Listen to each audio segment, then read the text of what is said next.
Comment on fait pour savoir que les hadiths viennent vraiment du prophète Muhammad sallallahu alayhi wa sallam? C'est ce que nous allons voir dans cette vidéo.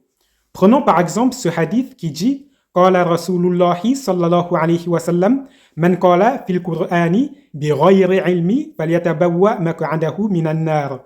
Ce qui veut dire que le messager d'Allah sallallahu alayhi wa sallam a dit celui qui parle sur le Coran sans science, que celui-là prépare sa place en enfer. C'est-à-dire celui qui interprète les versets du Coran sans science et qui les enseigne aux gens, que celui-là prépare sa place en enfer. Comment on fait pour savoir que ce hadith vient vraiment du prophète Muhammad et comment on fait pour savoir que c'est vraiment le prophète Muhammad qui a dit cela? Pour cela, nous avons les chaînes de transmission. Ici, par exemple, nous avons une première chaîne de transmission de ce hadith dans laquelle il est dit que Waqi' rapporte qu'il a entendu Sufyan al-Thawri dire, qu'il a entendu Abdul A'la dire, qu'il a entendu Ibn Jubayr dire, qu'il a entendu Ibn Abbas dire, qu'il a entendu le messager d'Allah sallallahu alayhi wa sallam dire que celui qui parle sur le Coran sans science, que celui-là prépare sa place en enfer. Donc, ici, cette chaîne de transmission, elle a été rapportée par l'imam Ahmad. C'est-à-dire que c'est l'imam Ahmad qui a rapporté ce hadith avec cette chaîne de transmission.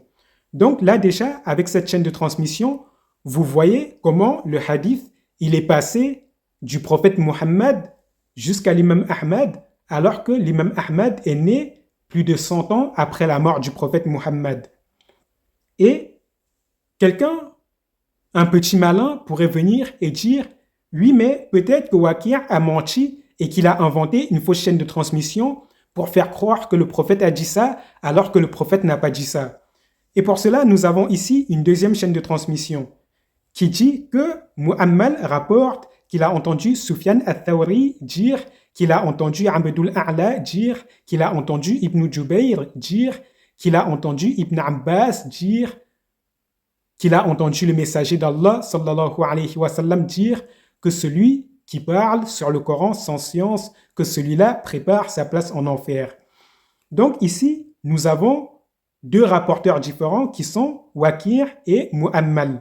Deux personnes qui rapportent le même hadith avec la même chaîne de transmission, avec les mêmes transmetteurs, dans le même ordre. Donc, ça ne peut pas être une coïncidence. Donc déjà, à partir de là, soit on affirme que le hadith est vrai, soit on doute et on dit que les deux rapporteurs se sont mis d'accord pour mentir et ils ont décidé d'inventer une fausse chaîne de transmission pour corroborer leur mensonge.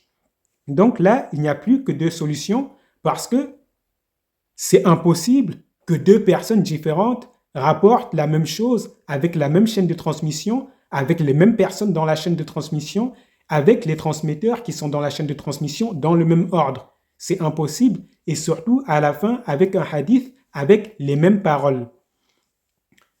Et maintenant, un petit malin pourrait venir et dire « Oui, c'est seulement une coïncidence, c'est rare que ça arrive, mais parfois dans la vie, il y a des coïncidences comme ça. » Pour ça, nous avons encore une troisième chaîne de transmission ici qui dit que Ibn Raylan rapporte qu'il a entendu Ibn Sari dire, qu'il a entendu Sufyan al-Thawri dire, qu'il a entendu Abdul A'la dire, qu'il a entendu Ibn Jubayr dire, qu'il a entendu Ibn Abbas dire, qu'il a entendu le messager d'Allah sallallahu alayhi wa sallam dire « Celui qui parle sur le Coran sans science, que celui-là prépare sa place en enfer. » Donc là, nous avons trois rapporteurs différents qui rapportent le même hadith avec la même chaîne de transmission.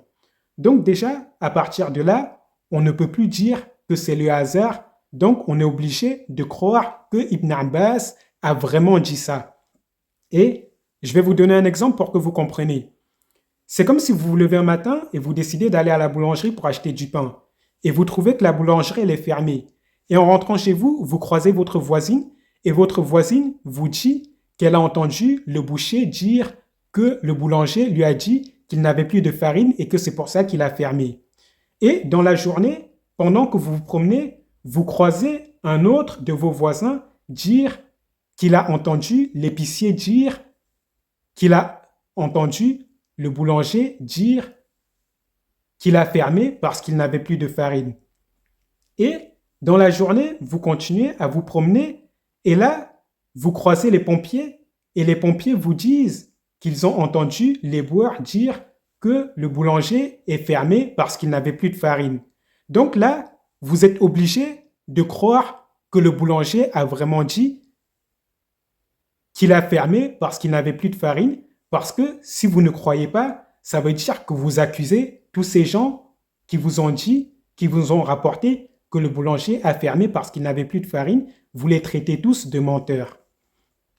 Et maintenant, certaines personnes qui ont le doute dans leur cœur disent comment ça se fait que c'est Al-Bukhari qui a écrit les hadiths alors qu'il y a 200 ans qui le séparent, lui et le prophète Muhammad. Ou bien qui disent comment ça se fait que les hadiths ont été écrits 200 ans après le prophète Muhammad. Pour comprendre ça, on va utiliser cette même chaîne de transmission. Ici, vous avez un hadith du prophète Muhammad. Et vous savez qu'à l'époque du prophète Muhammad, Allah lui a inspiré le Coran et le prophète Muhammad enseignait aux gens le Coran et il enseignait à ses compagnons comment mettre en pratique le Coran et il les avertissait contre les choses qui mènent en enfer et il les exhortait à faire les choses qui mènent au paradis. Et les compagnons du prophète, ils mémorisaient ce que le prophète disait. Quand Allah révélait un verset et que le prophète récitait le verset à ses compagnons, les compagnons y mémorisaient tout de suite le verset.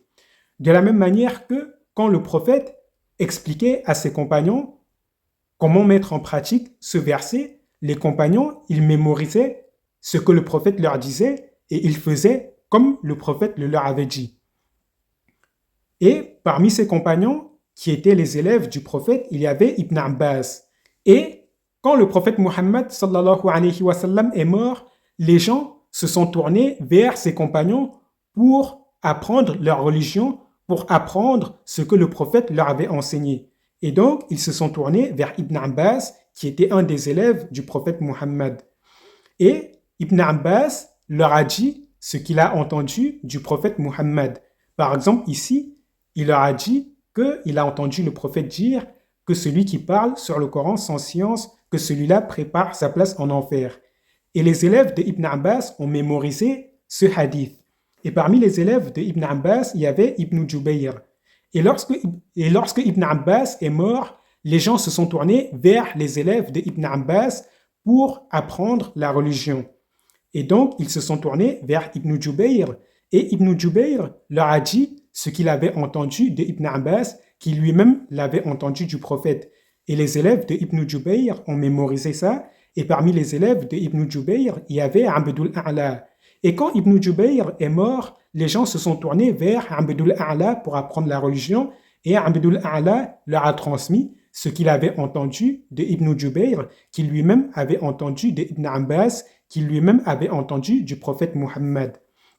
Et parmi les élèves de Abdul A'la, il y avait Sufyan al-Thawri. Sufyan al-Thawri, qui non seulement était un des élèves de Abdul A'la, mais il était l'élève d'autres tabi'in aussi. Et Sufyan al-Thawri, il écrivait aussi les hadiths. C'est-à-dire, c'était un muhaddith, c'est-à-dire c'est quelqu'un qui, lorsqu'on lui transmettait un hadith, il les écrivait avec la chaîne de transmission. Et donc, il s'est assis auprès de Abdul A'la et Abdul A'la lui a dit ce qu'il avait appris de son maître, à savoir Ibn Jubayr, qui lui-même avait entendu de Ibn Abbas, qui lui-même avait entendu du prophète Muhammad sallallahu alayhi wa sallam. Et Sufyan al-Thawri a écrit ce que Abdul A'la lui avait raconté avec les chaînes de transmission. Puis, quand Sufyan al-Thawri est décédé, les gens se sont tournés vers ses élèves pour apprendre la religion. Et parmi ses élèves, il y avait Mu'ammal, il y avait Waqir et il y avait Ibn Sari. Et ces trois-là ont transmis ce que Sufyan al-Thawri leur avait enseigné avec la chaîne de transmission. Et après cela, à savoir Waqir, Mu'ammal et Ibn Sarir et leurs élèves, eux, à leur tour, ils sont partis transmettre ce qu'ils avaient appris à Al-Bukhari, à Muslim, à l'imam Ahmad, à At-Tirmidhi, ainsi que aux autres muhaddiths. Et ces imams, à savoir Al-Bukhari, Muslim, l'imam Ahmad, At-Tirmidhi, ainsi de suite, eux, ils ont noté tout ce qu'on leur disait, tout ce qu'on leur apportait, ils les notaient avec les chaînes de transmission. Et c'est comme ça que les hadiths se sont retrouvés dans Al-Bukhari, dans Muslim, dans Ibn Majah, dans At-Tirmidhi, dans Abu Daoud ou bien dans le Sunan de l'imam Ahmad. Donc, là, vous comprenez une chose, que ce soit Al-Bukhari, Muslim, l'imam Ahmad ou At-Tirmidhi, ils n'ont rien inventé. Tout ce qu'ils ont fait, c'est noter ce qu'on leur avait transmis avec les chaînes de transmission. J'espère maintenant que la prochaine fois que quelqu'un viendra vous dire que c'est Al-Bukhari qui a inventé les hadiths, vous saurez directement que c'est quelqu'un qui ne connaît même pas la religion et qui ne connaît même pas l'histoire de la religion musulmane. De la même manière que la prochaine fois que quelqu'un viendra vous dire que c'est Al-Bukhari qui a écrit les hadiths, vous saurez que c'est quelqu'un qui ne connaît pas du tout l'histoire de la religion musulmane parce que ce soit Al-Bukhari, Muslim ou les autres personnes qui ont noté les hadiths, tout ce qu'ils ont fait, c'est noter ce qu'on leur a transmis.